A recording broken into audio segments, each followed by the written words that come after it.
So hi guys, I'm here at Bigby's and I'm gonna try their new Manila burrito. So one of their newest items here.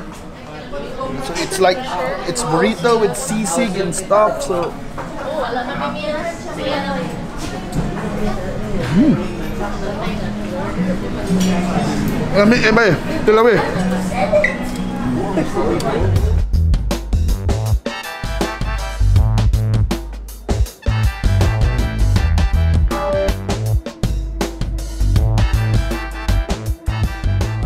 So for the HillBilly Toast Slowmo Eating Contest, we have 4 contestants. So if you'll vote for Ramsey, press the heart.